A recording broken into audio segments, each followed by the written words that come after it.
All right, welcome to another episode of In the Seaweeds. I think we're calling this one episode 2.5 because we don't have an external guest.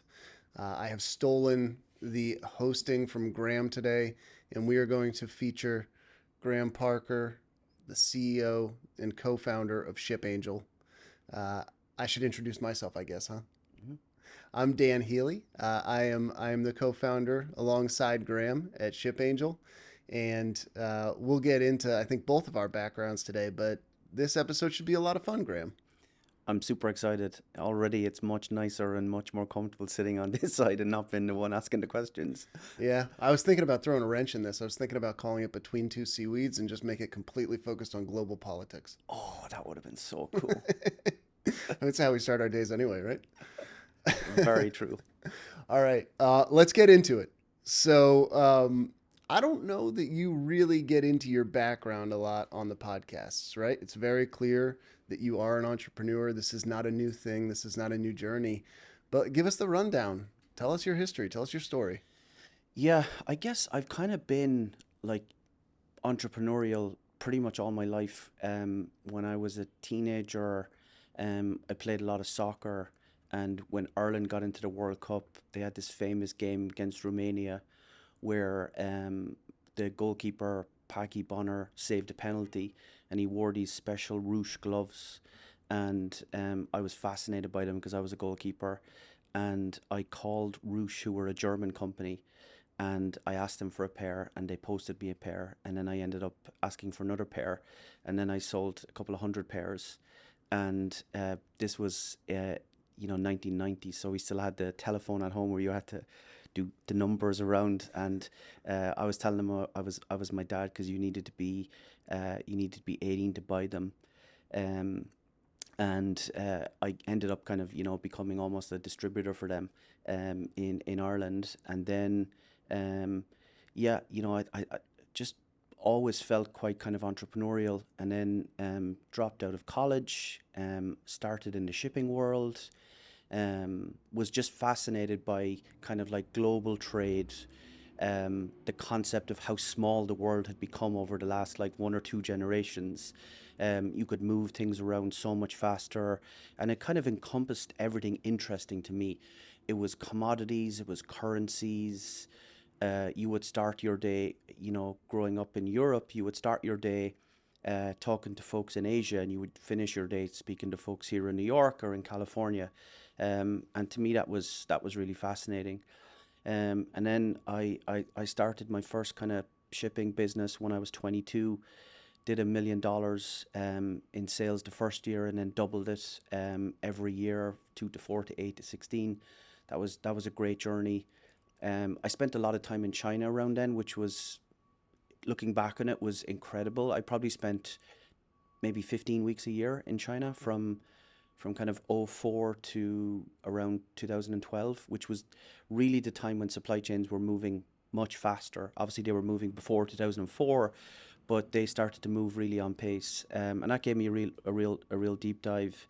And then, of course, the last journey was also great. I was very keen after being in the pure shipping world. Um, you know, some folks kind of made fun of me a little bit in the shipping world for being a bit of a nerd, and thinking the internet might have been a fad and stuff. So I really wanted to build a software supply chain company, and that ended up in containers, and that was an amazing journey. Fascinating. So, I guess before we jump into containers, because I feel like that was a big moment for you. You learned a lot, you saw a lot. You all obviously, you bootstrapped that business, which I've done in the past. It's a very different mentality. It's challenging. But before we get into that, let's talk a little bit about what was it like in China? Like how if you had to compare the supply chain that some of our customers today have from the US to Asia versus what they were working on then, like what is the fundamental difference? I think kind of looking back to that era, like 2004, again, like, there was a maturity in China at that time. But I think if you look at the quality of manufacturing now, um, at that time, you still had a lot of low value goods being produced in China, a level of apparel that has since kind of moved to Cambodia, Vietnam, Indian subcontinent, a lot of furniture. But I think if you look at it then compared to now, the biggest thing to me is that a lot of these supply chains now are so mature, and you don't buy in China anymore because it's the cheapest.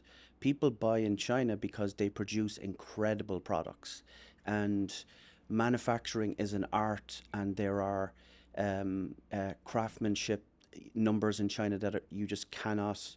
You would not get anywhere else in the world. I think Tim Cook from Apple said it well. If they looked at a particular piece for the iPhone and they said we want to get every person in China who's capable of doing this into a room, it would fill a stadium. Whereas everywhere else in the world, it would probably fill a room.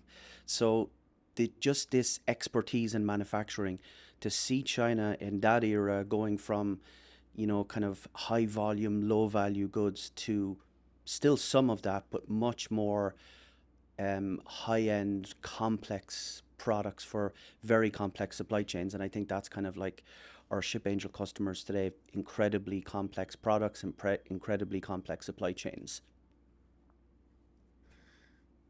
So let's talk about containers. So you evolved from the freight forwarder business, which got you into the world of supply chain on a global scale.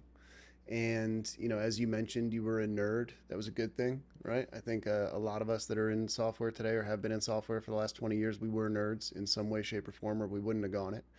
Um, Containers was different. Containers was big. Talk about that. Yeah, I mean, it was around the kind of 2014, 15 mark, so it was a decade ago when we started. And even now, in a decade is a long time. It's not a long time, but I think in supply chain software terms, it was quite different back then. You had a lot of people that knew that technology was going to make an impact on supply chain, just like it had done in other industries. But I think if I look back, the fact that we didn't go on the kind of venture journey was really a blessing. If you look back on a lot of the companies that did venture in that time frame, um, personally, I believe it was almost impossible to deploy that at scale because the pace that you needed to move at versus where the industry was moving just did not correlate. So with containers, we were kind of like, in a lot of ways, when we go to conferences, we would be the poor kids, Yeah.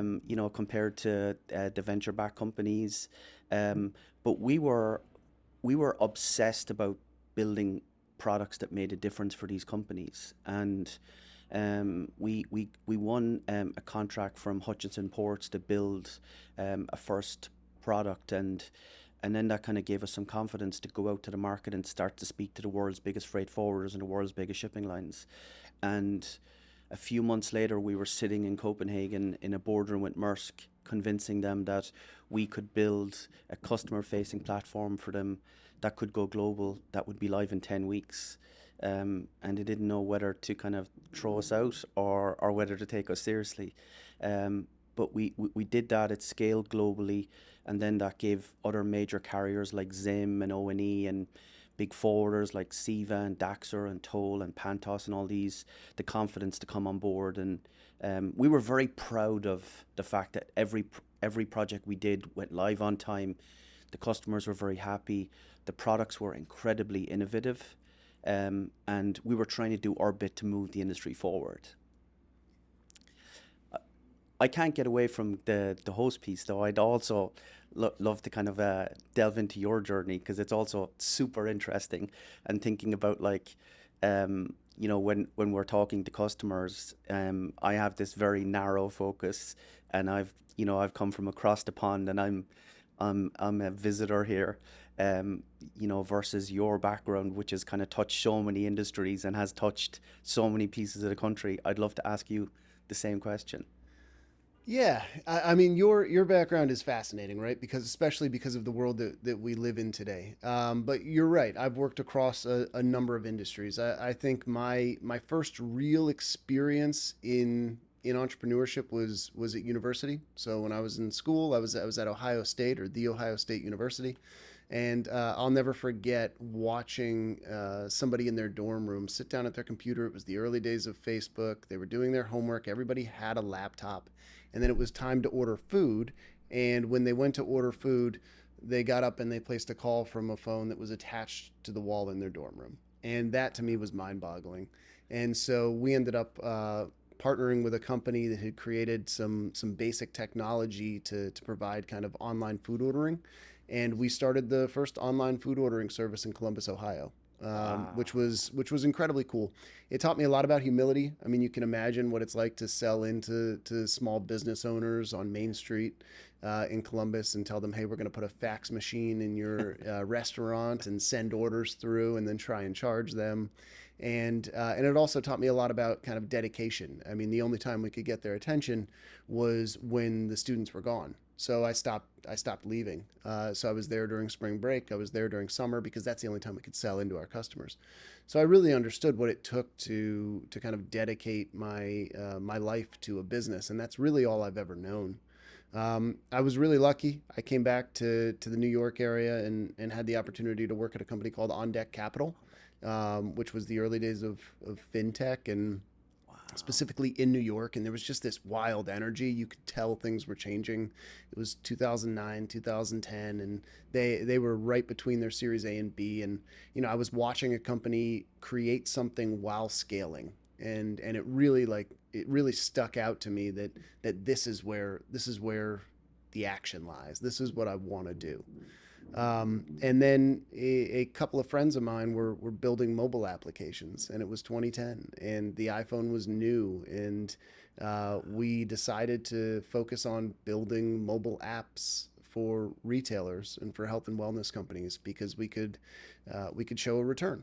And that was an incredible experience. Myself, Bobak Amamian, Pat McGann, Eric Weber, Chris Myers. We went over to Dumbo, Brooklyn, and we were in a 1,000 square foot concrete room, and we were going up against the biggest ad groups in New York, and basically pitching retailers that Wow. that we could build a better product. And to make an amazing long story short, we ended up scaling that business up, building enterprise technology for everybody from Abercrombie and Fitch to SoulCycle to BlackRock and Edward Jones. Wow. And we had 135 people between Brooklyn, San Francisco, and Durham, North Carolina, when that business was sold in 19. And the lessons are many, but I'd say the primary thing that I took out of that experience is that when you're trying to bring true value to large enterprises, and our focus was specifically on the U.S., so we spent a lot of time kind of in the Midwest and on the coast selling into these businesses. You have to have empathy towards their current workflows. You have to Yes. understand kind of the world that they live in, not the world that you want them to live in. And you have to adopt their culture, and you have to adopt the elements of that organization in order to build a high quality product. And I think we're starting to see a lot of that Same. at this point in Ship Angel, Yeah. because these groups all have individual workflows, and it's not easy.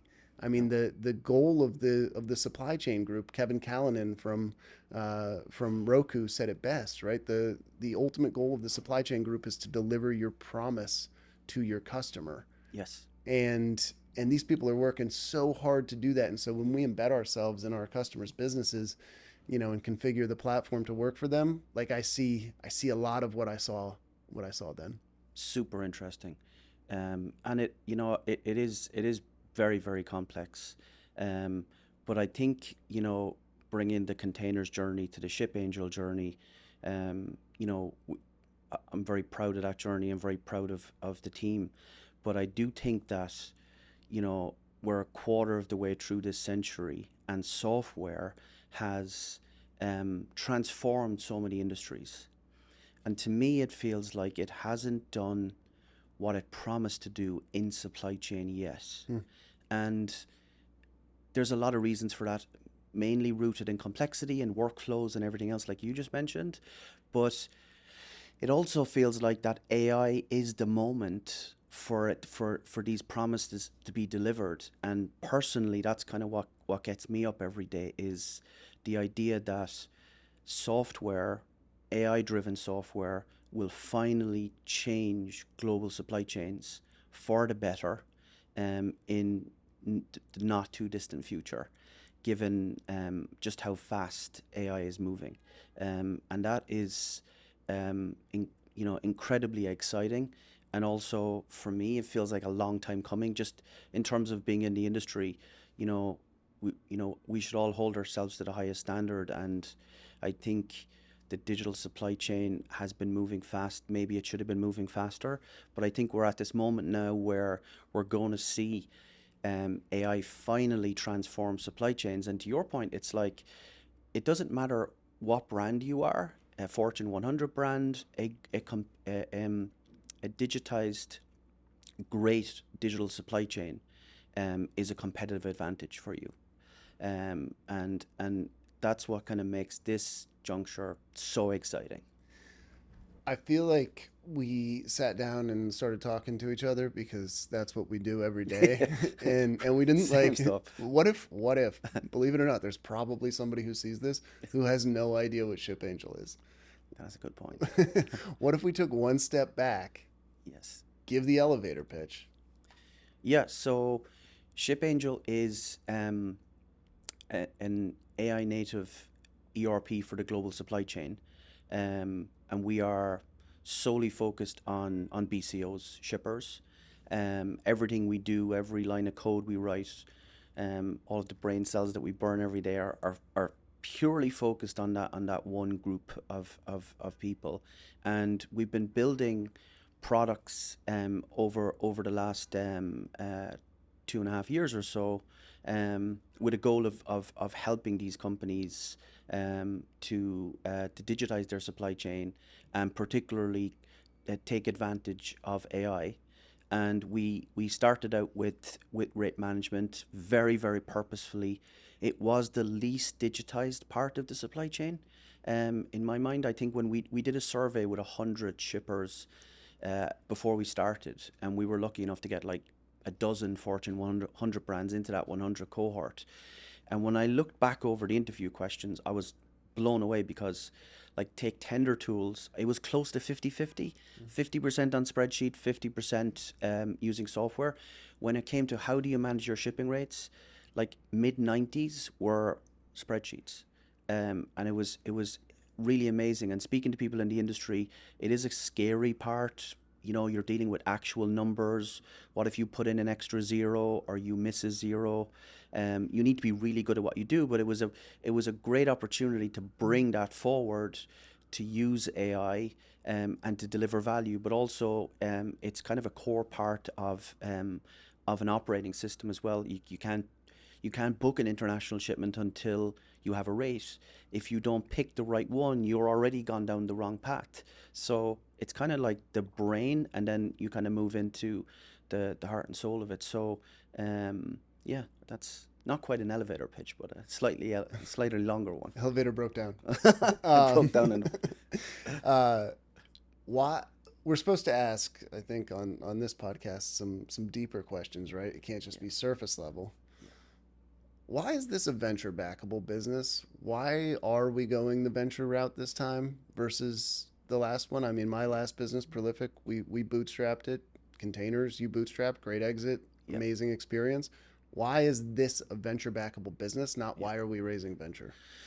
Great question. To start dangerously and try speak for both of us a little bit, I think we're both at the stage of our careers where we want to build something great that actually makes an impact on this industry, and building an ERP for shippers is a huge undertaking.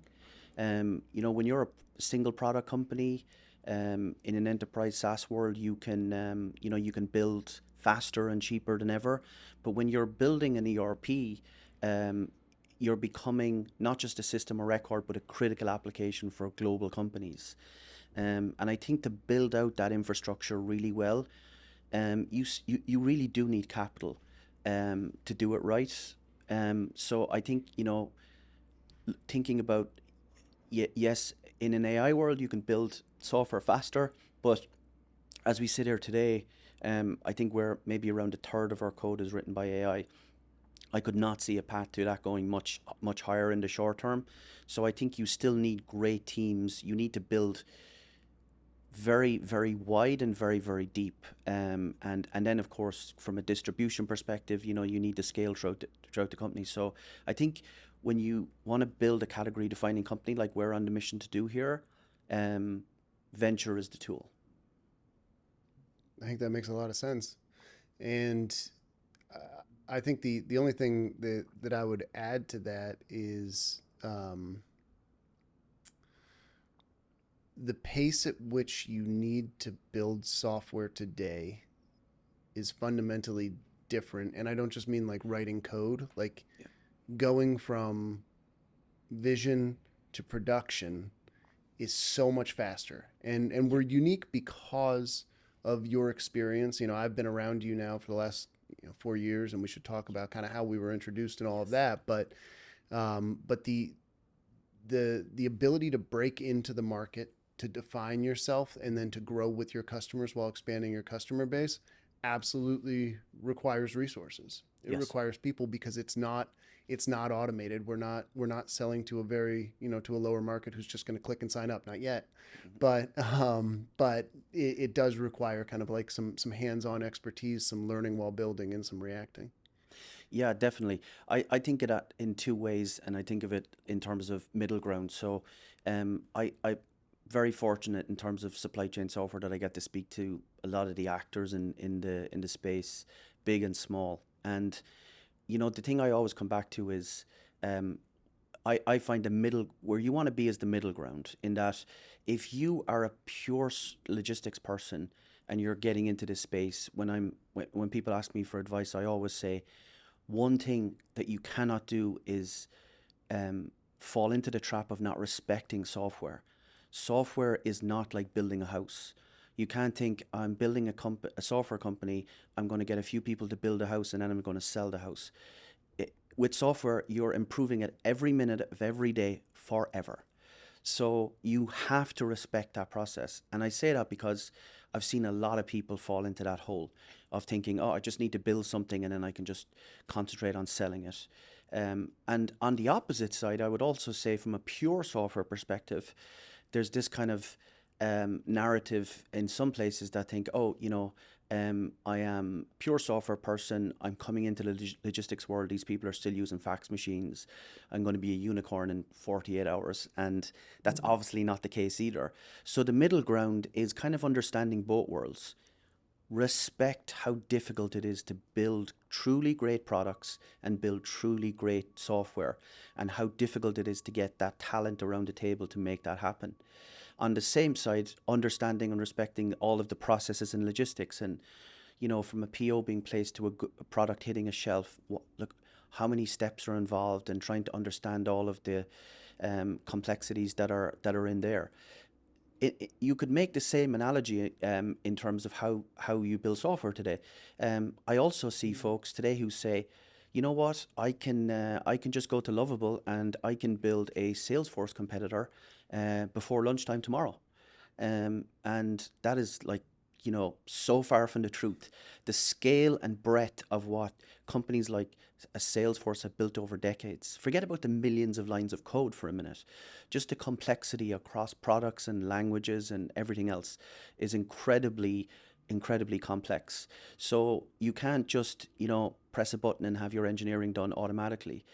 But at the same time, I think to your point, it's like you also can't sit there and say, we've got an engineering team and they've got to write every single line of code. The best engineers, and we're lucky to work with a huge bunch of gifted ones here at Chip Angel.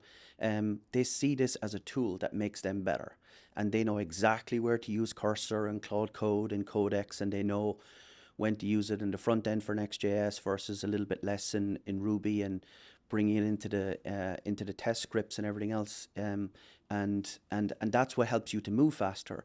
But again, I think it's like this idea of being in the middle ground.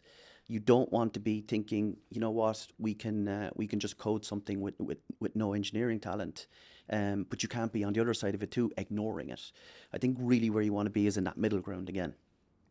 Completely. And we see a lot of that, right? Like by putting engineers in our customers' environment, understanding the systems, right, preparing for connectivity and optimizing some of the AI data paths. Like that's a different world than we lived in 3 4 years ago because we're looking at it through a different lens. But the fundamental belief that we need to have, somebody on site understanding our customers' business problems and solving that in real time with technology is something that is working and working incredibly well.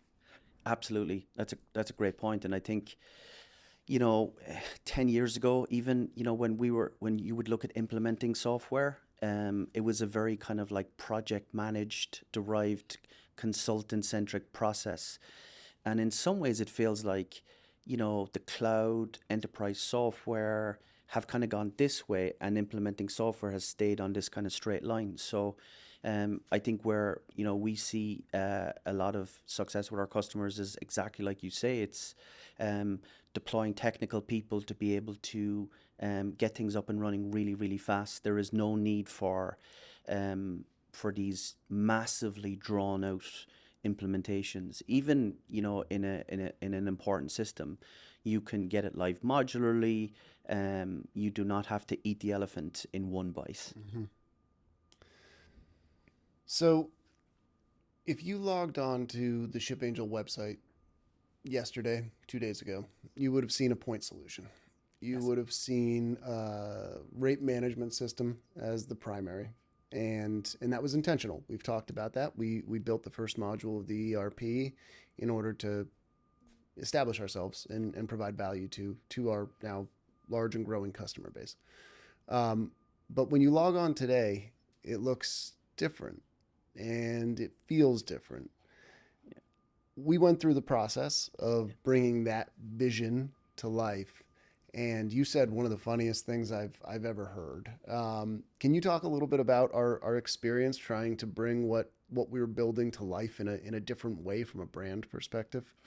Yeah, I think, you know, again, if we went to market day one and we said to the world, "Hey, world, we're Ship Angel, we're an ERP, we want you to come in and just consume all of these products," it would have been very difficult to get customers to kind of uh, to to get comfortable with that in a fast time frame. So picking a difficult product piece like we did on rates, and you know, I'm really proud of what the team in Ship Angel has done. You know, we have reimagined what rate systems are. We've built world first AI that some of the world's biggest shipping brands are looking to license now. And we did it in a way, like you said, to prove to customers that we can deliver products within a month that scale globally, that add value. But, you know, as we've been scaling that product, we've been building out our ERP. And, um, you know, I often think of it as the Ship Angel book. This is the one of the most important chapters because, you know, if anybody does see this, you will see a very different Ship Angel website today, talking about us as an AI native ERP for global supply chains versus the point solution that we've been. But I think, again, our customers have been on this journey. They've expanded into invoice audit. We've had great design partners on the booking platform. So you know, it's kind of, we've lived it obviously for the last year while we've been doing it, but also, you know, trying to tell that story. Um, you know, you only get to tell it once. You only get to go from being a point solution to being an ERP once, and it's a huge step for us. But everybody's very busy, and how do you get them to pay attention? And um, you know, again, speaking for both of us, I think we both share this innate belief that building great software products is centered in design. And every feature, every product we do, we're obsessive about every detail. Sometimes the customers don't even see the detail, but we will not put it out if it's not great. And, you know, that stood overall very, you know, very strongly in our favor, but it's also difficult at times when you're under pressure. But I think in terms of telling the story, shipangel.com, transforming it into something great that looks different. We wanted people to come to the website and say, whoa, this is different. I've never seen a website quite like this. There's a few things on the homepage that look very, very different. And when we were in the design process, your incredible network, getting access to some of the people that have designed some of the literally best websites in the world, including for Apple, came to us. And, I remember when I was 22 and designing, well, not designing my first website, but having a container ship on the homepage. And I'd probably seen 1,000 homepages with container ships since. And I thought I had seen all of them. And we go into this session. I am Apple obsessed anyway, so anybody that's worked with Apple, I'm already like, and I'm so excited to see what this new website's going to look like. And I said to you in the elevator going up, obviously we're not going to see a container ship, or I'm going to jump out the window or something to that effect. And within the first 4 seconds, the first thing I see is a container ship on the screen. And I had to kind of do a double take, but it was exactly what we wanted it to be, and we hope that people like it as much as we do. Yeah, that was it is it's high impact, right? I mean, we spend so much time. We've got an incredible team that's constantly doing research, publishing content. We were very transparent about the content that we publish, be it our AI models, our thought process on the future of ERP and supply chain. You're constantly writing about your take on AI and how it transforms not just global supply chain, but I think technology, generally speaking. And when people come and they visit shipangel.com, our philosophy is not that they should just click to book a demo to fundamentally transform their supply chain. It's that they should learn Yes. and they should be a part of this journey, because it's not a one company runs the whole thing, right? Like we intend to be the AI native ERP for the global supply chain, but there's a lot of learning that's going to happen. There's a lot of people that are going to be a part of it, and we hope to kind of bring all of that together. And I hope Yeah. our website represents us well. Yeah, I hope so. And there is, when sometimes when people think of ERPs, they can think of finance and they can think of invoices, because SAP really kind of drove that drive of ERPs in the 70s and 80s, and then introduced the TMS system in the 1990s. But a good friend said to me a few weeks ago, the freight industry thinks as TMS, and shippers think about ERPs. And the kind of the wisest minds in the software world say that the days of monolithic ERPs are over, and what you will see in the next few years, but accelerating rapidly going into the next decade, is companies having best in class AI native ERP modules. They will have one for finance. They will have hopefully ShipAngel for global supply chain. They'll have one for maybe manufacturing. But instead of having this monolithic suite, I spoke to a customer yesterday in Germany, who is in year 7 of an ERP rollout. Like that is just where software is today, even just without the AI element. That's not quite right. Meaning year 7 not rolled out. Yes, year 7 and still not fully rolled out globally, which is crazy.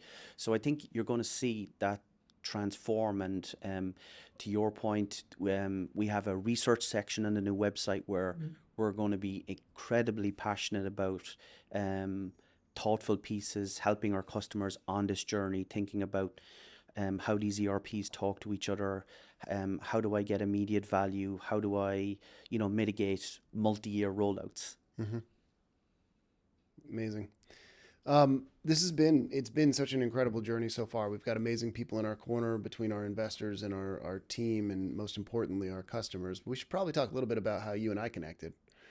Yes. So we were both, I think, recovering entrepreneurs, and it was the end of like the hard part of COVID, right? The end of the Yes. lockdown world, and we both found ourselves in a group called Hampton, which is started by Sam Parr, and was initially a virtual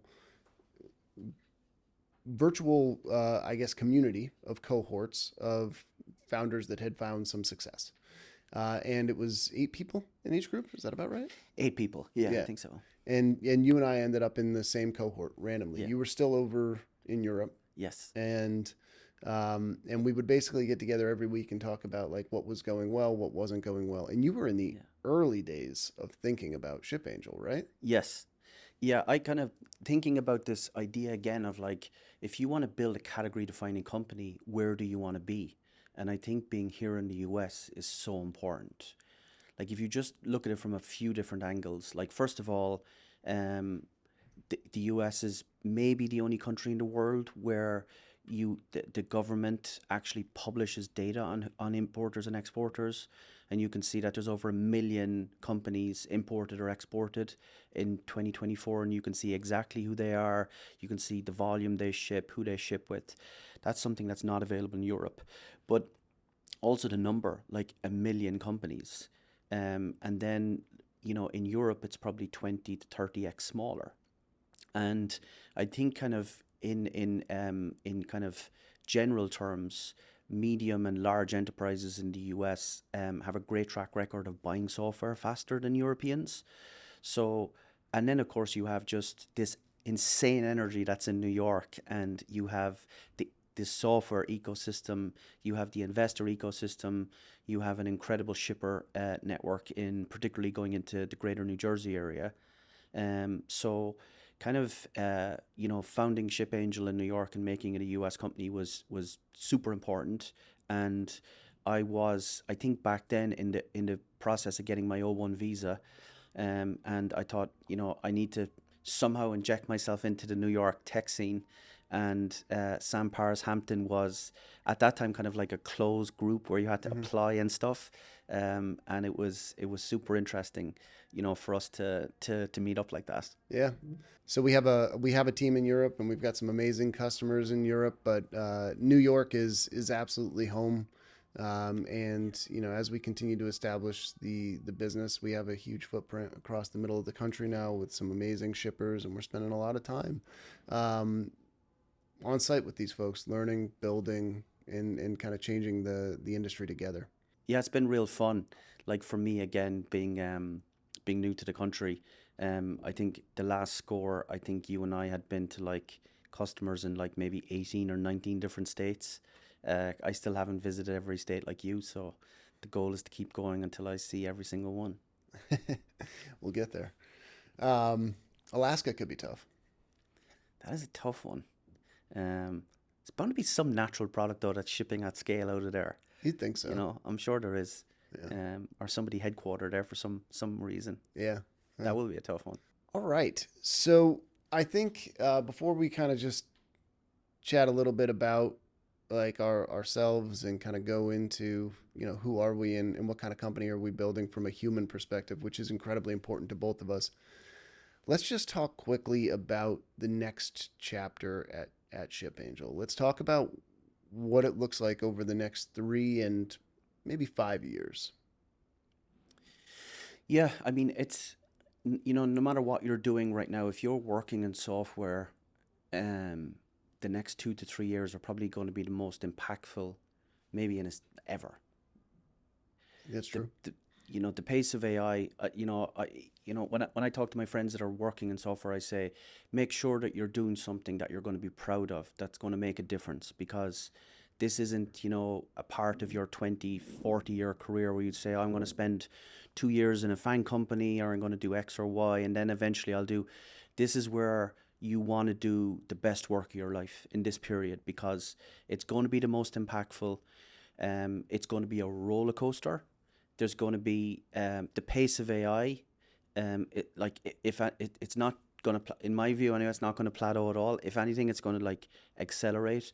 And in the not too distant future, like in that time frame of the next 2 to 3 years, I think we will have breakthroughs that if they don't hit all of the different definitions of AGI, they'll start to feel like AGI in the business world, where they'll be just such an advantage. So for us, it's super exciting because, again, kind of in this ERP world for shippers, the market is absolutely massive. If we take the kind of old name of TMS, McKinsey say that it's going from currently 15 to 17 billion to like 30 billion within a decade. So this is a market that's going to double. And if you kind of like plug AI into that upward curve, it's just incredible to see where it could go. I mean, personally, I think if you kind of like take the latter end of your time frame, the best companies will have complete control of their supply chain. It will be a competitive advantage for them in the early days. Um, but I think we'll go at the end of that process, we will have supply chains that will just actually flow.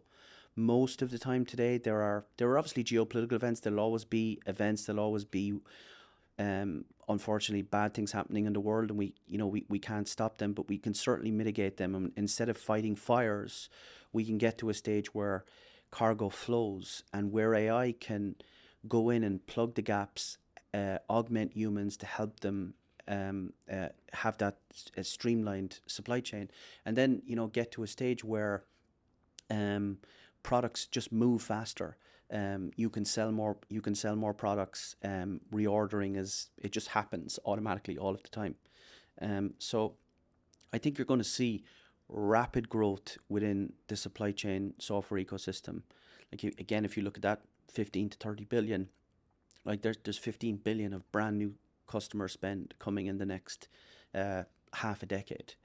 So, for Ship Angel and a lot of other companies, it's really interesting because I think um, I didn't want to say the C word, but I have to say the C word, COVID. Like COVID was the moment where, like, I used to have friends who would be like, "Oh, I work in finance and I work in this, that, and like it's so boring what you do and it's so trivial." And then they were all ringing me in COVID going, "Hey, I can't get my barbecue, I can't get my flat screen TV, I can't get my sofa." It was the moment that everyone realized that, damn, like actually it is important.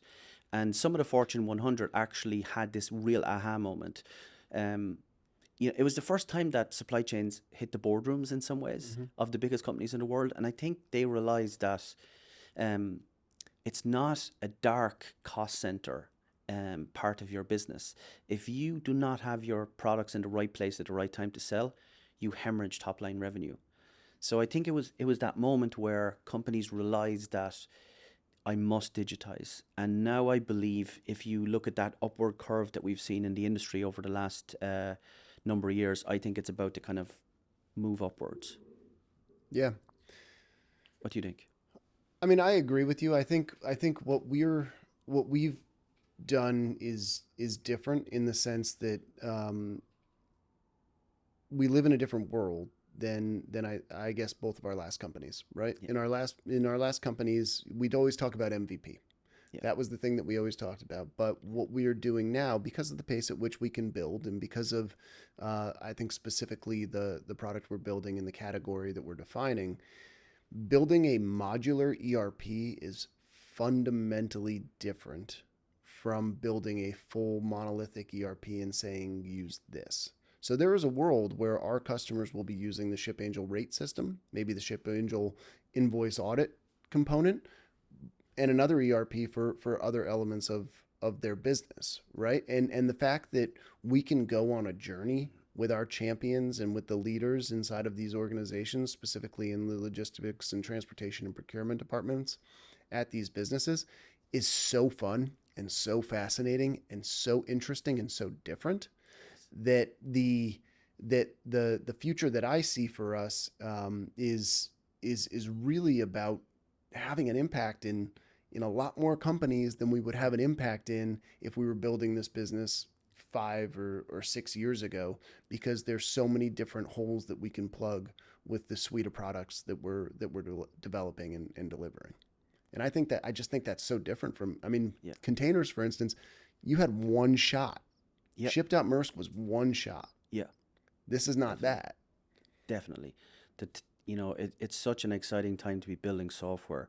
Um, I said to a friend of mine yesterday, it's like iOS 26 came out and he had been talking about it, and I said, it's like iOS 26 is like a new iOS is an annual event, and people look forward to it, and it gets incremental updates during the year. And I said, what the world we live in is like iOS 26 Hmm. every week, 52 weeks of the year. Hmm. You get this thing and you're like, oh my God, this is amazing. I'm going to spend the next 10 weeks doing X, Y. And then the next week, something else happens. You're like, whoa, Hmm. it is just the pace is absolutely wild, but also very exciting. Yep. Let's do a little bit of a get to know you. Um, Awesome. so, couple questions. Maybe this just stays internal. I don't know. Um, let's go through some stuff. So, tell us where you're from. I get it. You're from Ireland. We know that. Where are you Yeah. from, and how did it kind of set you up for who you are today? I was born in Cork in Ireland in the south, and I spent kind of 0 to 20 there before I moved out of Cork, and it's the second city of Ireland, so it is a major city, but um, compared to Dublin, it is much smaller, and it did shape me in lots of ways. I grew up around some awe-inspiring and incredibly powerful women. I was incredibly close to both my grandmothers. My grandmother on my dad's side um, had a big entrepreneurial element to their family. They had been building businesses in the 1800s and 1900s, and she taught me from an early age about what it was like growing up in the Second World War and how difficult it was. They didn't always have food, and how lucky I was, and instilled this thing in me that if you do not take advantage of the time that you live in, she used to always say there's like been 10,000 generations of humans and 9,998 worried about food and accommodation, and now you have no war, no worry about food. If you do not do something great, I'll be very disappointed. And that was probably the thing that stuck with me, that really drove me. And then my godmother was also an unbelievable business person, became a millionaire in the 1970s, built three businesses in three completely different areas, was a best selling author, just unbelievable. And then my mom is an absolute force in nature as well. So kind of growing up around those folks was great. Amazing. Ireland, by the way, Ireland. So the amount of people that we run into in supply chain that come from Ireland is mind-boggling. It is actually quite unbelievable for a small island with like single digit millions of people compared to the 6 billion in the world. I know. It has an unusual group. But for me, coming from one small spot in Ireland, it focused in on that, it pales in comparison to if I ask you the same question and talk about your where you were born and where you grew up and how much ground you covered in the US. Yeah, I mean, I definitely had the American upbringing. I was born out in San Francisco, right? My parents were out there in the late '70s, early '80s, and my mother would go back tomorrow if she could. And we obviously have a soft spot in our heart for San Francisco, and then moved up to the Seattle area and was there as a kid, which was really cool. I mean, Seattle's like outdoors, Pacific Northwest, great people, beautiful mountains, hiking. Had a really fun kind of childhood out there. Looking back on it, like we don't, I would never let my kids go out and run around in the woods the way that I used to, but different times. And then moved over to Connecticut and high school in Connecticut, which was a great experience. Being close to both Boston and New York, I think is it's a real asset as a young person. Just getting exposure to large cities, getting exposure to a more global view.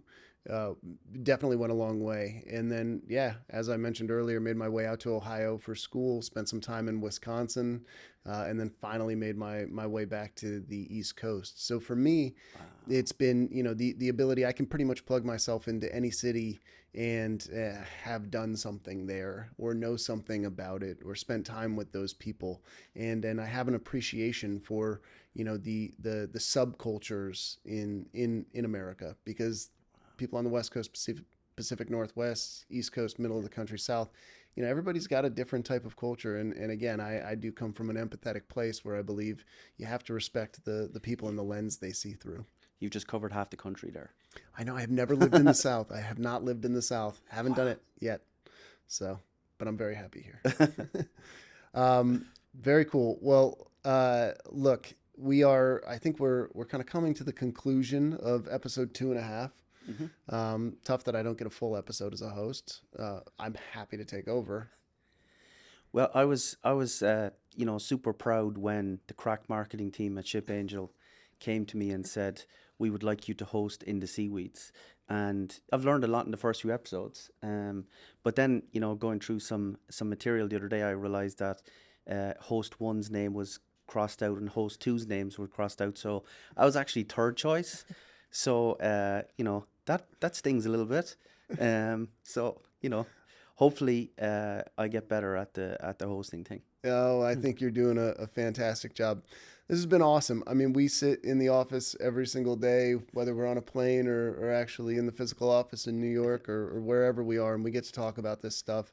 And being able to sit down and have a conversation in this capacity and to hopefully sit here with a platform for the world to hear the way that you and myself and Ship Angel are looking at the future of international transportation and the impact that we can have Yeah. as a company on a global industry is an amazing opportunity. So thank you for this. No, thank you. And I think to close out on a thought from my side is, someone asked me about Chip Angel the other day, and I said we are a relatively small group of utterly obsessed people, consumed by making supply chains better and making our customers' lives easier.